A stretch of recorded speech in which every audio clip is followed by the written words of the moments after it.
This is the Aviation News Today Headline News Podcast. Welcome to Aviation News Today for the week ending July 20th. From the ANTN headquarters in Washington, D.C., I'm Brooke Adams. Brazil suffered its worst aviation accident in history Tuesday when a TAM Airbus A320 crashed into a building off the far end of the runway while attempting to land at Sao Paulo's Congonhas Airport. All 186 people on board were killed, as were at least 3 more on the ground, according to reports. Following the accident, the International Federation of Airline Pilots Associations renewed its call for adequate runway safety areas or arrestor beds at all commercial airports.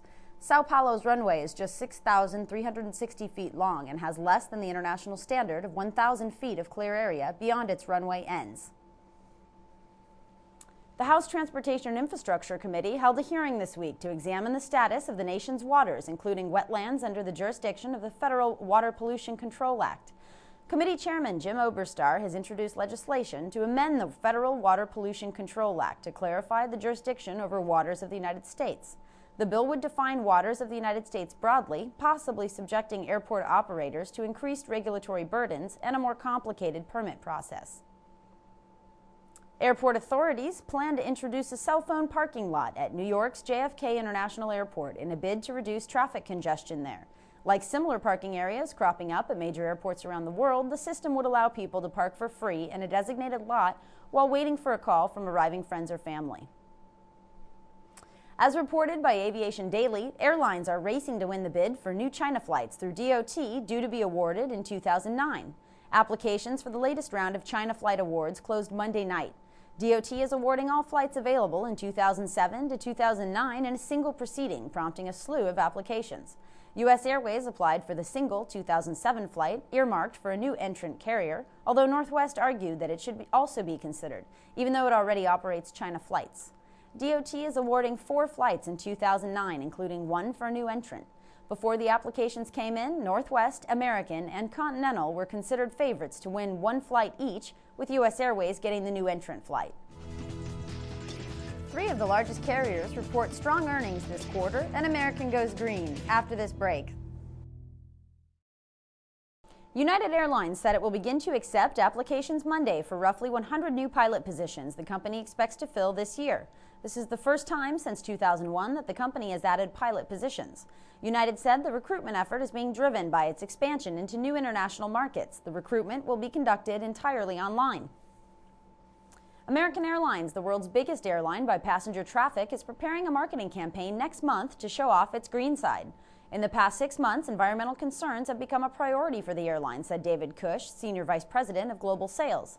Cush noted that globally, airlines account for only 3% of total carbon emissions. Overall, he said flying is less harmful to the environment than traveling by car, though planes are less energy efficient than trains. Cush said that even corporate travel departments now are requesting details on American's green policy when they evaluate business proposals from the airline. There has also been increased interest from the public, and some leisure travelers have come to American Airlines requesting carbon-neutral vacation itineraries, the executive said. Los Angeles World Airports, LAWA, said it will offer free electrical charging stations throughout all the terminals at Los Angeles International to allow travelers to charge their mobile phones, laptops, and other personal electronics. 51 Samsung mobile charging stations with 4 electrical outlets per station will be located throughout the Tom Bradley International Terminal. 3 of the largest carriers in the airline industry on Wednesday reported strong quarterly results, tempered by concerns about consumer spending and fuel costs. The airlines, including industry leader AMR Corporation's American Airlines and Delta, said profits in the second quarter were helped by broadly higher ticket prices during the peak summer travel season. Southwest Airlines Chief Executive Gary Kelly expects earnings per share in 2008 to grow by a minimum of 15%. Based on new business initiatives, slowed expansion, and lower labor costs, Kelly said he was confident about the company's ability to improve earnings, but that it is unlikely the company would be able to achieve its long-standing goal of growing earnings by 15% per year in 2007. That's all for this edition of Aviation News Today. For all of us here at the Airport News and Training Network, thanks for joining us. I'm Brooke Adams. This has been an Aviation News Today podcast, updated every Friday from our studio in Washington, D.C.